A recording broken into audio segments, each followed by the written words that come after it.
This episode is supported by Stamps.com, where you can buy and print official U.S. postage, any letter, any package, using your own computer and printer. For a 4-week trial and a special $110 bonus offer, go to Stamps.com, click on the mic, and enter the promo code HERD.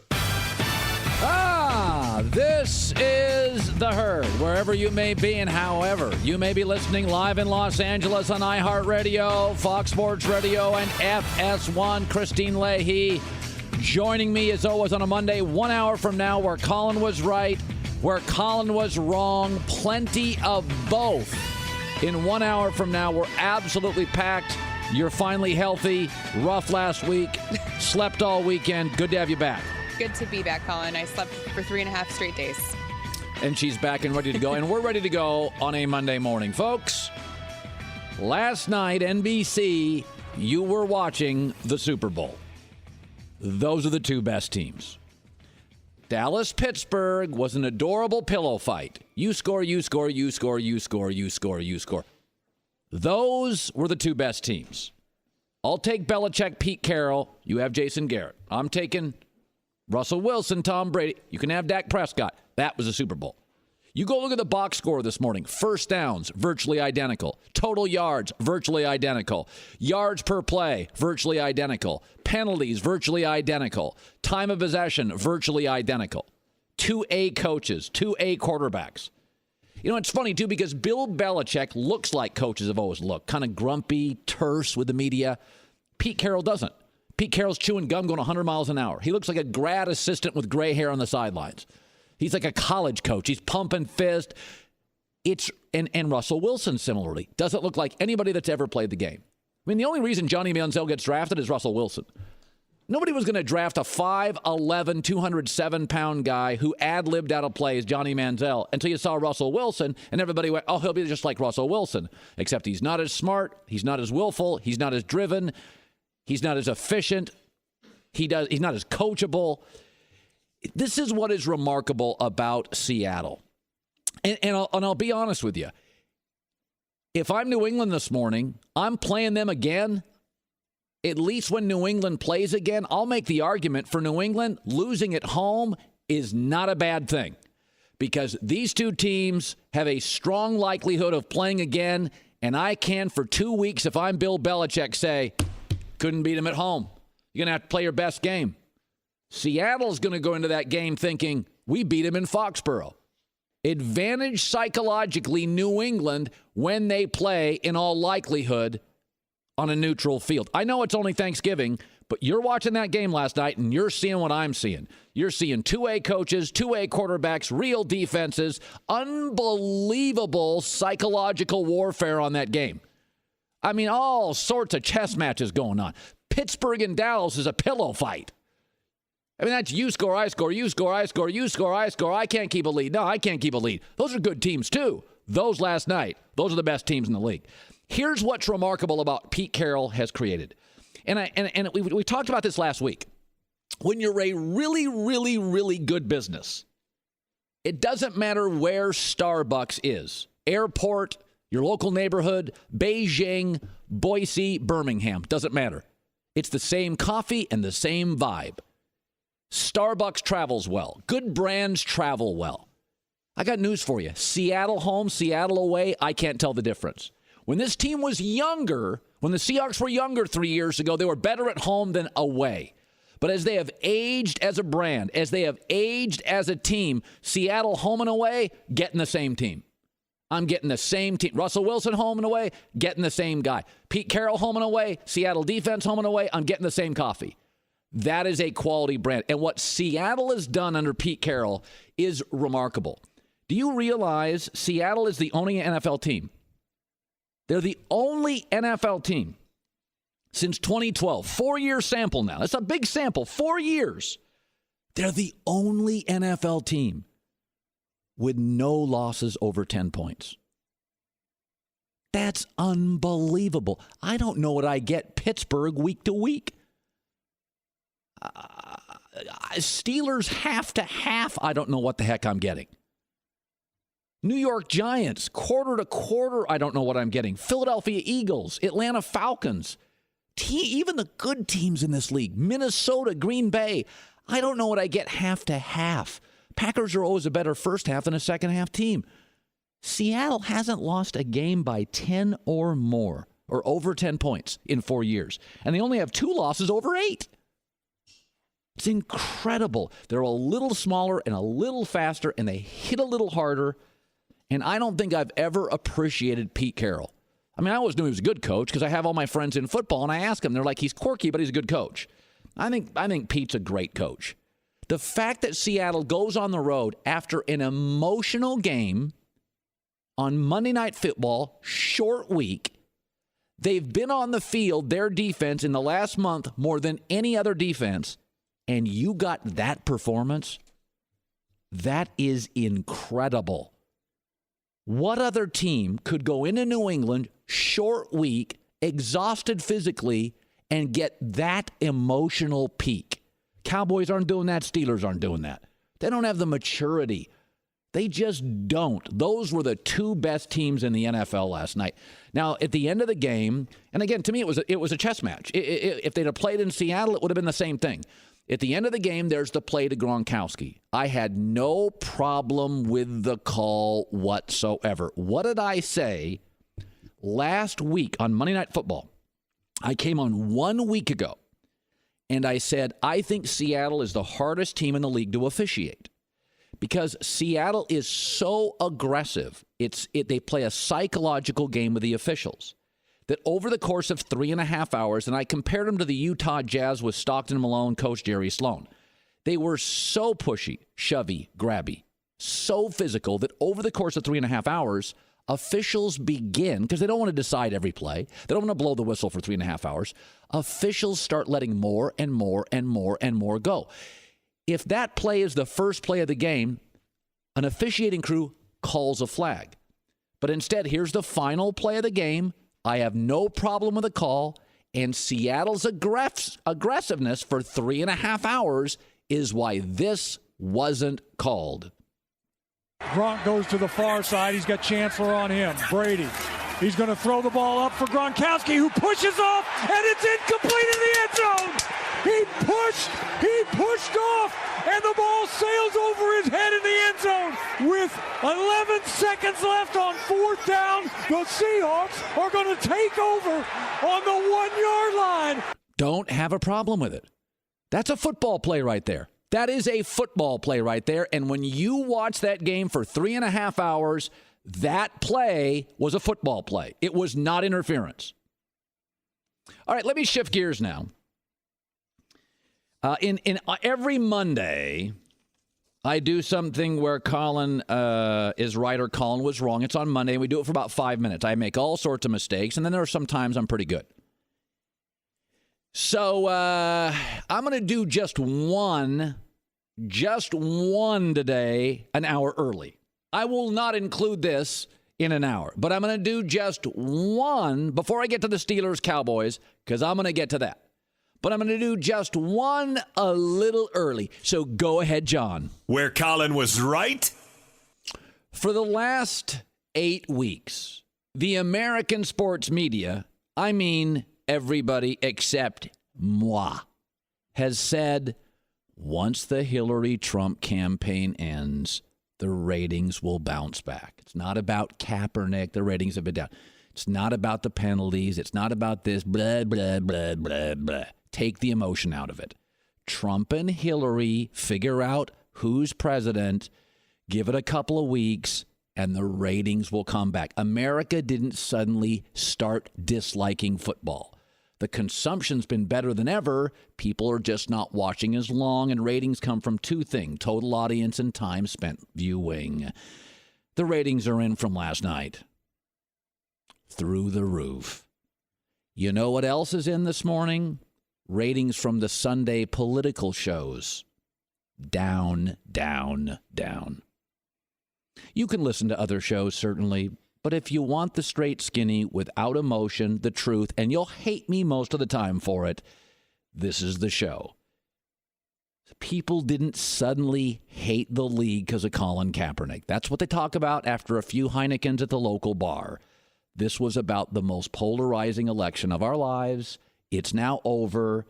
Political shows down. often 30% this past 4 or 5 days. NFL ratings yesterday, up, up, up, up. Hi, it's the Herd. Getting your mailing and shipping done seems like a no-win situation. Going to the post office takes up valuable time, leasing a postage meter expensive, and with multi-year commitments and hidden fees. Luckily, we know a better way. All of us do here. Stamps.com. With Stamps.com, it's simple. You buy and print official U.S. postage, the real stuff, for any letter or package, right from your own desk. That easy. You use your own computer and your own printer. You even get special postage discounts you will not find at the post office. Plus, Stamps.com is more powerful than a postage meter. At just a fraction of the cost, you can save at least 50% compared to a postage meter. Why wouldn't you use Stamps.com? And you'll never go to the post office again. Right now, sign up. Stamps.com. Use my promo code HERD for a 4-week trial plus a $110 bonus offer, including postage and a digital scale. It's amazing how good this offer is. Don't wait. Go to Stamps.com before you do anything else. Click on the mic, top of the home page, and type in HERD. That's Stamps.com, enter HERD. Going to the post office? Never again. Pittsburgh and Dallas was wildly fun. Best pillow fight I've ever seen. Wildly entertaining. I love, even my wife, it like came in just like, can I just sit here? And I'm like, let me ponder that. Are you allowed in my man room to watch with me? Okay, come on in. Do you say she can't ask any questions if she sits there? No, she starts talking about what's in Nickelback, and then I'm like, okay, out. That's sweet. No, I'm not into sweet. There's the exit. Let's talk football. So she came in last night, and I said, no questions. Just watch the game. No questions. You tell her Nickelback is a band. That's exactly right. She asked a bunch of questions, and I don't have patience for it, and I can't hear Joe Buck talking and Troy Aikman talking. I'm like, stop talking. Just come in and watch the football game. So we had ground rules. She came into the room, and I said, ground rules, no talking. Devices down, watch the game, and love me. So she agreed to those. And love you. That's not fair. So she agreed to those terms. So I'm watching the game. It was just fantastic. But here we go again. Uncle Colin is ahead of the curve on this. Big Ben Roethlisberger goes 37 of 46, 408 yards at home, and you lose. Mike Tomlin, once again, this team is all over the map and not buttoned up. Face mask penalties, a hit out of bounds on one of the next to last drives for Dallas. Listen, the 4 best teams in this league, most talented, look like, in no order, Dallas, New England, Seattle. I'd throw Pittsburgh up there. Which one don't you trust in a big spot? And last night, after this game, there was a real moment here. You don't believe me. Ben Roethlisberger, for the second time in a month, came out and criticized the coaching staff. Listen to this. They're a great football team. Like I said, we undisciplined and not accountable. That's why they're one of the best in the business, and we're not right now. Whoa. Now, folks, there is a big difference, a monumental difference between voting for a candidate and putting his or her sign in your yard. Okay, you put a sign in your yard for whoever you're going to vote for. That's more than a vote. You're a messenger. You'll go to a cocktail party and talk about it. You put a bumper sticker on your truck for a candidate or a sign in your yard. That's not just voting. You're now an ambassador. You are proud of it. You will fight for it. You will argue. You will call radio shows. That's why those signs are significant. The media never spotted it, but there were all sorts of red signs all over America. Media didn't want to pay attention to. There is similarly a huge difference between being unhappy as a star quarterback and calling out your coach. Okay, you do understand. A lot of quarterbacks are unhappy. Big Ben has called out his head coach 2 times publicly in the last month. That is putting a sign in your yard and a bumper sticker on your truck. That is not just voting. That is promoting. That is not just criticism of Mike Tomlin. That is telling everybody in football, your owner, your general manager, people that have power, I'm not happy with who is coaching us. That is one of the big moments of the year. Been on this for a couple of months. Good businesses are consistent businesses. The Steelers are talented. You do not know what you get series to series, game to game, half to half, play to play. You don't know what you get. You know what you get with Seattle, effort. You know what you get with New England. You know what you get with Kansas City and Andy Reid. Same low-scoring, tough, physical football team. No mistakes. They take it. They don't giveth every week. You know what you get with the Steelers. Antonio Brown, Le'Veon Bell, Big Ben, all sorts of players. All sorts of players. And here's the truth is, once you're successful, there's a force field. He won a Super Bowl. It's like Judd Apatow. Judd Apatow made 40-Year-Old Virgin, one of my favorite movies of all time. I think my favorite comedy of all time, after Miss Doubtfire, which is like the best movie ever. What? Yeah, that's not even a comedy. That's just great cinema. But I'm telling you, 40-Year-Old Virgin's great. Since then, Judd Apatow, a lot of swing and misses. But he was successful. Same with Johnny Depp. When he's not playing a pirate or a person with scissors for fingers, he stinks.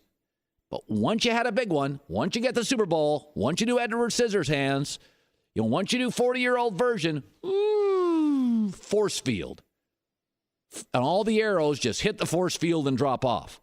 Like Mike Tomlin right now, that team, you don't know what you're getting. They gave that game away. They gave that game, and that's nothing on Dallas. Dallas went on the road. I mean, Dallas is what Dallas is. Great offensive line, good running game, fun to watch, a lot of points. I mean, that's like 35, 35, 34, 29. You get all sorts of points with the Cowboys every week. I don't love their defense, and I think their pass defense is really, really marginal at best. But this is not me clobbering Dallas. Dallas is one of the better teams in the league. Pittsburgh, though, wow. Wow. Big Ben came out and clobbered him. That is a bumper sticker on a truck. That's not just voting, that's promoting. That's for the owner to hear. That is for the owner to hear. Hey, sports fans, football season is here, and it's time to get in on the action. MyBookie.lv, an industry-leading website, is offering a 50% bonus when you join and deposit today. Are you sick and tired of getting the runaround when you ask for a payout? Come join MyBookie.lv. With decades of expertise, no hassle payouts, and no fine print, you'll experience the greatest customer service in the business, guaranteed. Did the game already start? Don't sweat it. MyBookie offers in-game live action on all your favorite sporting events. Call 844-900-2387 or visit us online at mybookie.lv to open an account and claim your 50% bonus. Pull out your smartphone to sign up with our user-friendly mobile site for adrenaline on demand.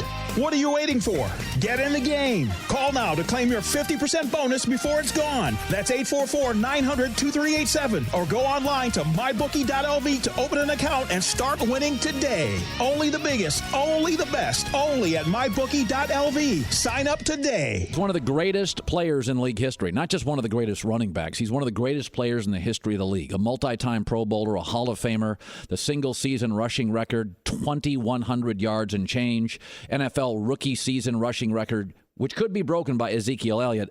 Let's bring on Eric Dickerson to our show. And, the only one running back has ever run like you in the history of the league, and he is not you. Rashaan Salaam had that upright stance, but the great ones often play different. Nobody looked like Steve Young till Steve Dunn. Nobody looked like you as a runner until you. Okay, so you watch Ezekiel Elliott, and these Cowboy fans, they pelt me with hate mail because I keep saying, can we give the offensive line a little love? I mean, what if Ezekiel had the Rams O-line? Oh, it would be a whole different animal. I just said that. I said that yesterday.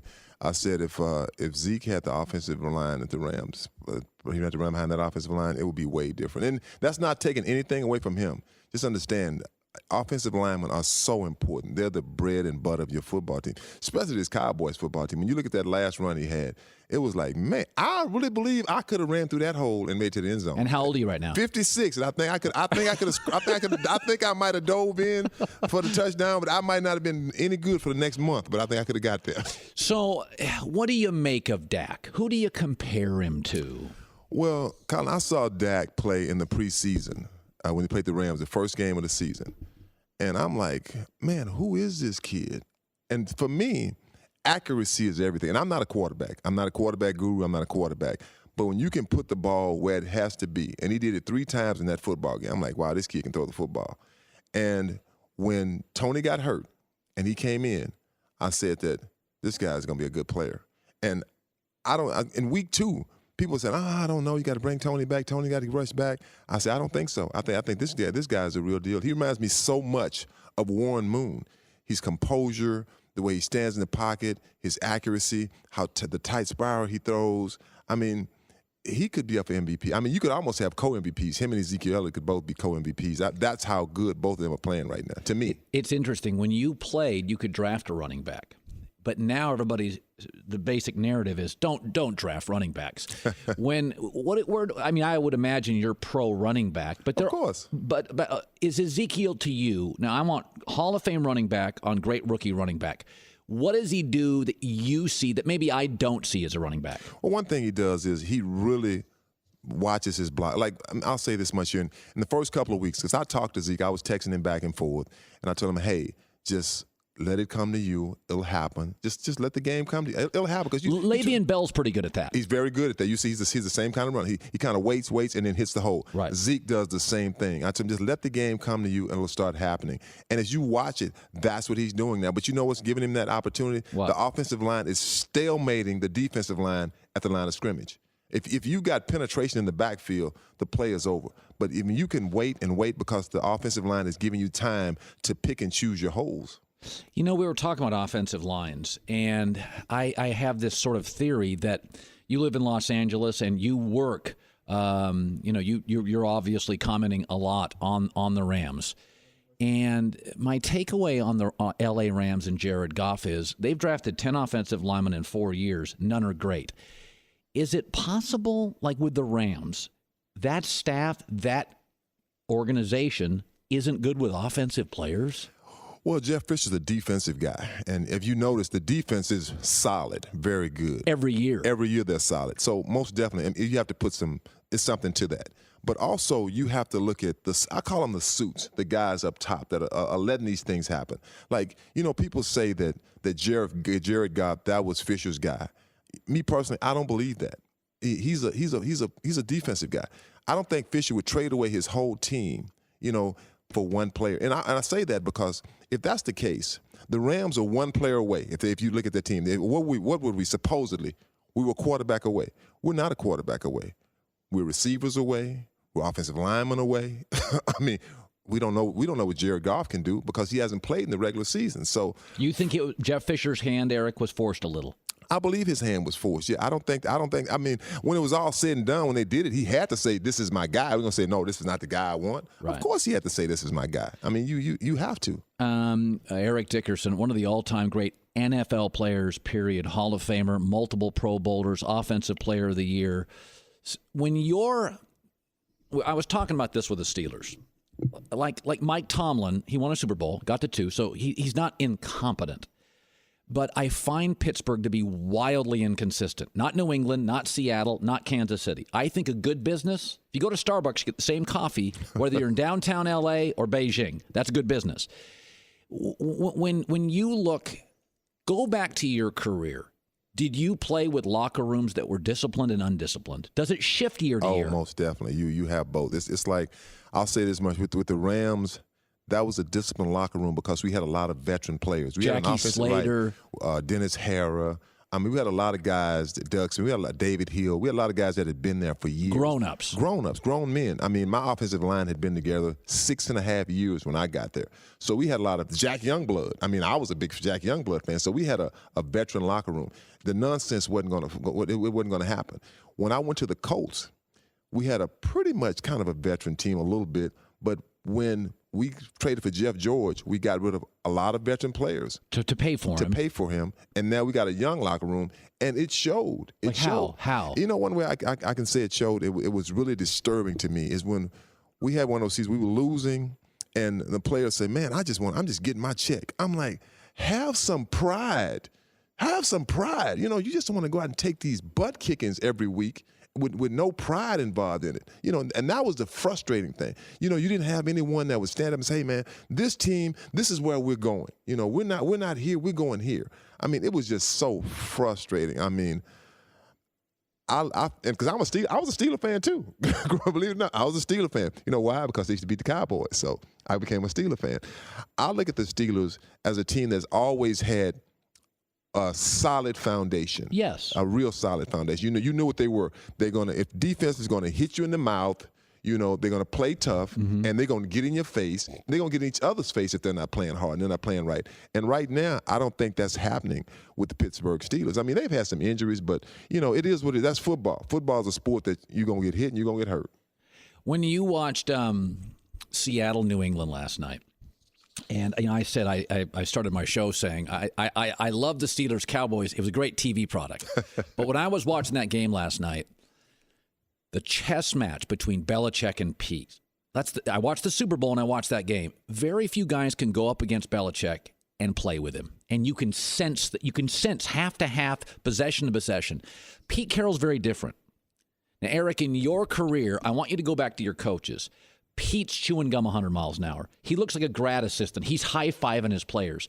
He doesn't really act and look like when he was at USC. Like NFL coach. He's 60 going on 24.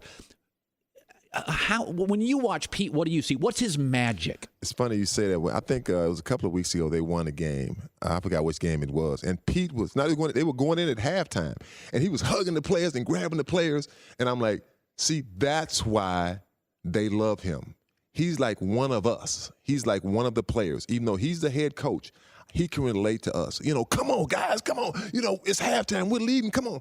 That's the kind of coach he is. And one thing about Seattle is that when I look at their football, they're a talented football team too. Yes. I mean, it's not a team that has a little bit of talent. So when you play a team like the New England Patriots, and if you got just as much talent, I think they have more talent. So do I. It's no problem. It's like, hey, we're just as talented as you, if not even more.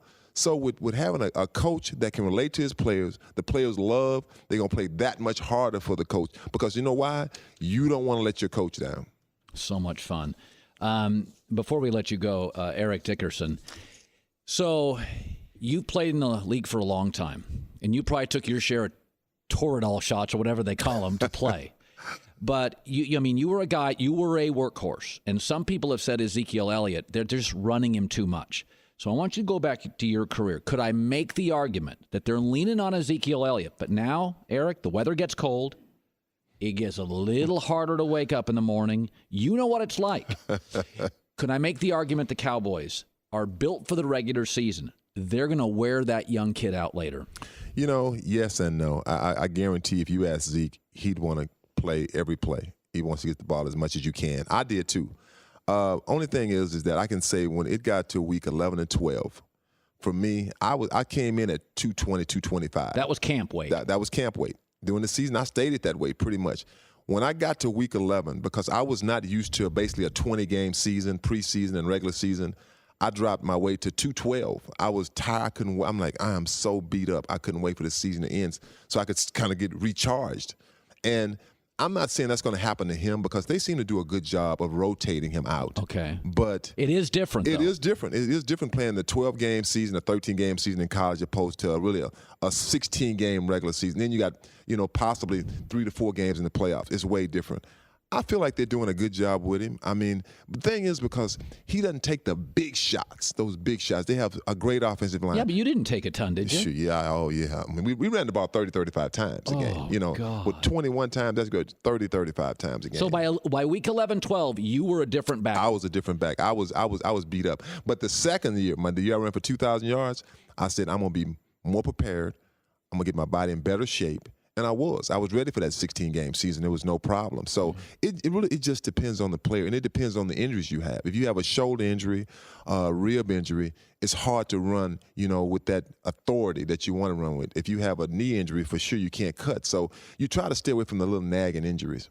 Great seeing you, man. Hey, good seeing you, man. Great show, too. Hi, it's The Herd. Listen, I've always known that Perky Jerky makes the best tasting jerky on earth. That's why I invested in the company.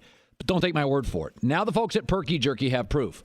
In a blind taste test of the top 4 selling beef jerky brands, People prefer the taste of Perky Jerky.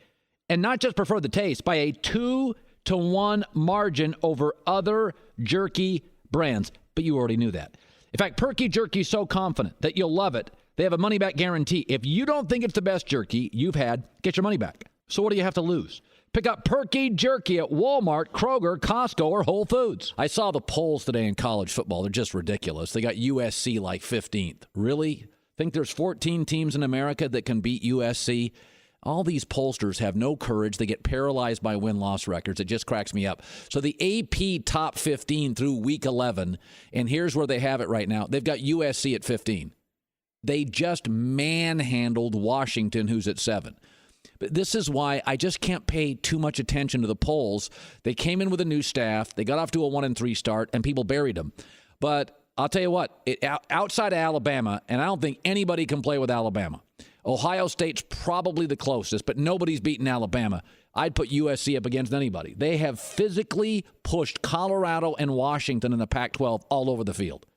If it wasn't for one of their corners slipping, I don't think Washington would have scored a touchdown. They just were bigger, faster, stronger, but they're going to be 15th. I've said this, that game was not about Washington. The press thought it was about Washington, but the traditional power that gets 5-star recruits is USC. That game was about USC. That was about USC. USC fans, since Pete Carroll left, have been living in a chaos tunnel. Now it ends. Now they know this coaching staff can win big games, not only against good teams, but on the road and against really, really good coaches.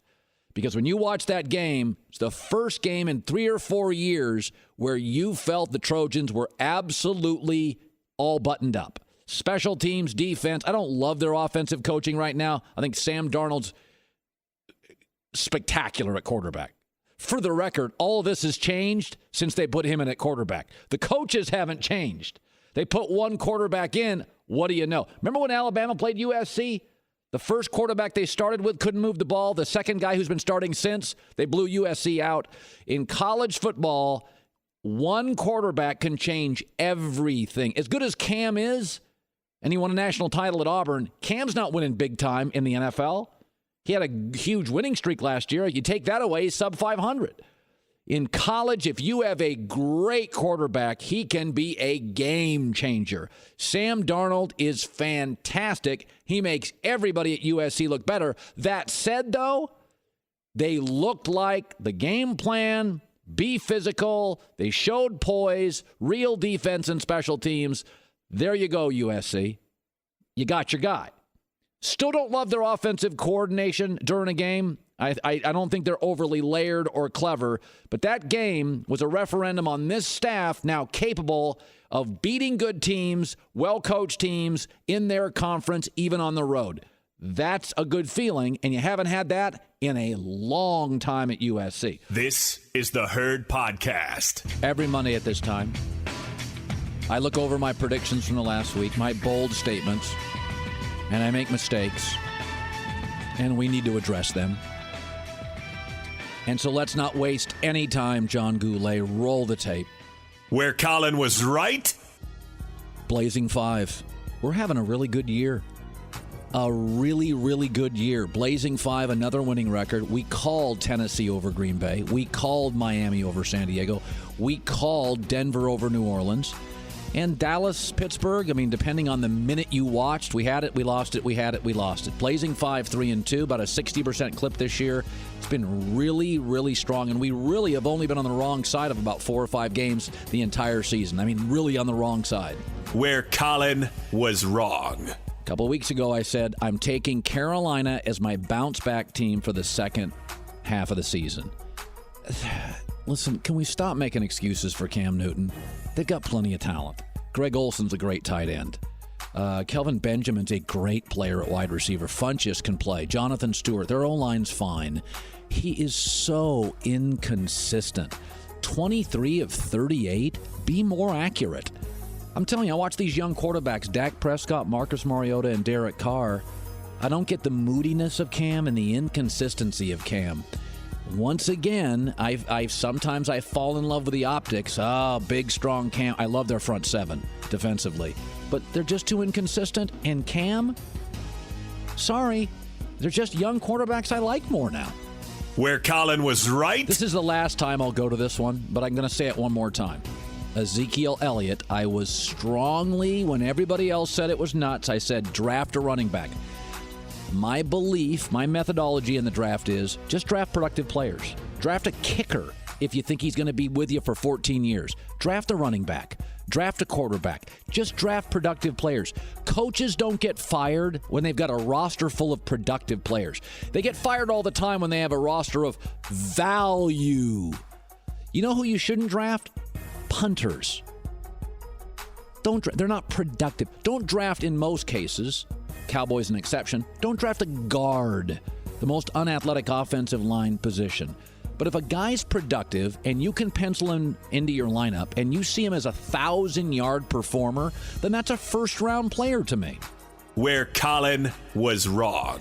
Before the season started, Alabama didn't have a quarterback and had key losses. And I said, I think they're going to be fifth. I think they're going to get knocked out of the Final Four in college football. They're so much better than everybody else, it's not even close. They've won 22 of 23. That's in the SEC. And in most instances, like this weekend against Mississippi State, the game's over 5 minutes in. I mean, it's over 5 minutes in. They are well coached. They're smart. They're physical. And I'll say this with Lane Kiffin. They're creative offensively. They give you a ton of different looks. They're number one by a long shot. Where Colin was right. Brock Osweiler of the Houston Texans is as cruddy as I predicted. He's tall, he's jittery, he's unathletic, and the 2 or 3 times I've seen him interviewed, I don't love his personality. He gets defensive.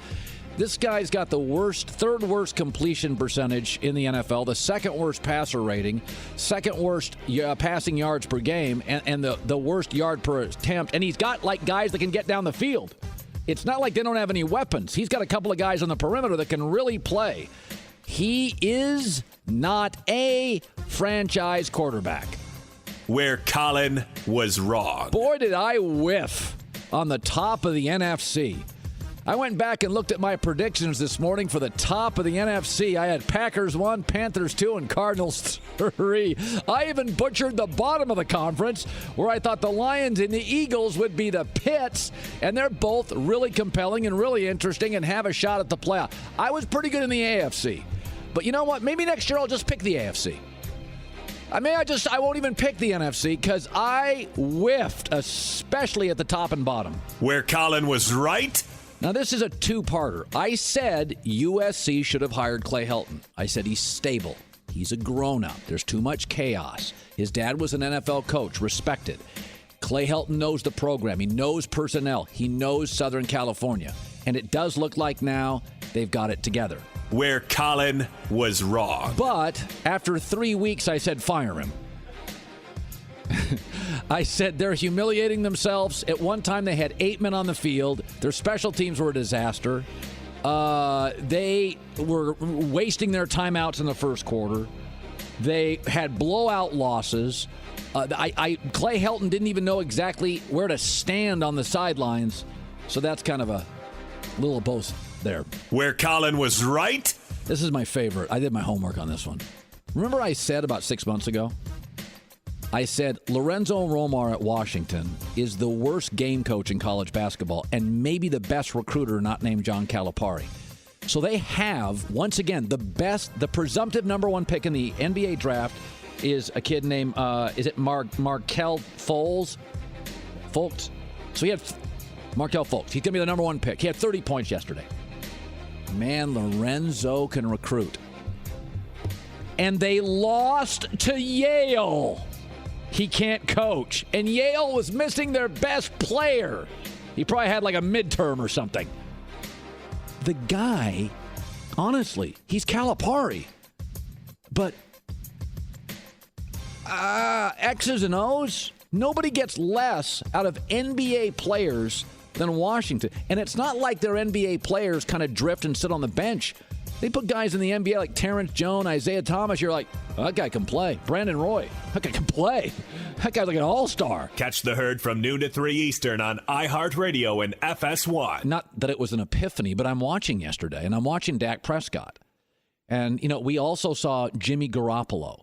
We've been worried in the NFL because it happened in the late 90s where Troy Aikman left and Steve Young left. And, a lot of the great quarterbacks almost simultaneously in a 2 and 3 year window left. And we've been saying is who's going to replace these guys? I got to tell you something. Dak Prescott, Marcus Mariota, Derek Carr, Jimmy Garoppolo, we're fine. Andrew Luck, Russell Wilson, we're fine. The ratings right back up yesterday. Now, these games obviously were fantastic. Next weekend's ratings are not going to equal this weekend's because you had tremendous games. But I think we've got the young quarterbacks. And I was sitting there, and not that and we also have the Matt Ryans and the Aaron Rodgers, and, but I'm watching Cam Newton yesterday. Cam Newton, stop with the belly aching. You've got real receivers. They have 3 legitimate receivers, an elite tight end, and a very good running back. Cam Newton, I'm over it. And if there are 4 things that I am looking for my quarterback, accuracy. Dak Prescott's accurate. Derek Carr's accurate. Marcus Mariota's accurate. My number 1 thing, can you throw the ball down the field accurately? Okay, that's the number 1 thing. Number 2 is, are you a grown-up? Maturity. Accuracy, maturity. You can't be a goofball. Jamarcus Russell had talent, goofball. Ryan Leaf had talent, goofball. Johnny Manziel had talent, goofball. Because you got to be accurate, and you got to be a grown-up. Now, you also... Are you coachable? That kind of goes into the grown-up slot. And then, do you give me a little mobility? I don't want you. You don't have to be Russell Wilson, but do you give me a little mobility? Do you give me some feet you can move? You can at least slide in the pocket. And I was sitting there thinking this morning, if you told me today, all things in, I could start my franchise with quarterbacks, I don't even know where I'd put Cam. I don't care that he's the reigning MVP. The whining, the coachability, the inconsistency, the marginal accuracy. Been in this league 6 years. He's got 1 great winning streak. And that winning streak, you do realize, was tied with the Jets for the easiest schedule in the league during that winning streak. It was a lot of Houston Texans. It was a lot of junk teams. Jags, Texans, in his own division, which Jameis Winston was a rookie quarterback. So play the music, John Goulet. You give me a quarterback in this league, and I'll tell you, if today I'm a general manager and I know everything. Cam's been in the league 6 years. You give me a quarterback, and I'll tell you, do I choose Cam or this quarterback moving forward to run my franchise? Okay, we'll start with last night. Russell Wilson? Russell Wilson. More mature Russell Wilson. I get the same performance when he's healthy every time. Tom Brady? Not close, Brady. Okay. Andrew Luck? Andrew Luck. How about the guy you're big on today, Marcus Mariota? The shocker of the league. Everybody's paying attention to Dak Prescott. Marcus Mariota, have you seen his red zone numbers? He's the best player in league history. It means he's had 27 touchdowns, no picks in the red zone. And Marcus Mariota, I don't get the fashionista stuff. That's the downside, I guess. Fashionista. But I don't get all the cool hats. But I'll tell you what, leadership qualities, that team, you watch the Titans, you know who that team's rallying around. I don't get any goofy comments. I don't get whining. The guy's accurate. He is mobile, and he's big. Mariota's a big kid. What about Dak? Dak Prescott. I've told you, his maturity blows me away. Cam's more talented. Dak's more mature. Derek Carr? Not even close. Derek Carr. Okay, Jameis Winston. Cam. Ryan Tannehill. Cam. Matt Ryan. Matt Ryan. Stafford. What about Jimmy Garoppolo? Garoppolo. Whoa. Really? Started 2 games. Really? All right. How I got one for you. Aaron Rodgers. What? So where do you rank Cam? That's my question. 15th? That's my question. If I'm looking for accuracy, coachability, maturity, don't tell me Cam doesn't have weapons. Don't tell me that anymore. They've got very good receivers, very good back, very good tight end, average to above average offensive line. You don't know what you're getting week for week. Carson Wentz. Why are you looking Now at you're just. No, I'm not. Yes, you are. No, I'm not. Here's the real Mario? Is test. this Super Mario Floppy Brothers? sleeves. Bradford? No, Yeah. I'd take Cam. Okay, so you're not totally crazy. Hey, I'm willing to trade Klay Thompson. I'm out there today. No, that makes sense. I'm telling Wait, you, really? I am Was that Mario over Brothers? Cam Newton. I'm over it. I know he's talented, but he's completing like 57% of his throws 6 years in. He holds the ball forever. Let it go. Now, Garoppolo, let me recant that. Rescind that. With Garoppolo, as long as I get Belichick with Garoppolo. Okay, if you give me Garoppolo with Belichick, I like what I saw there.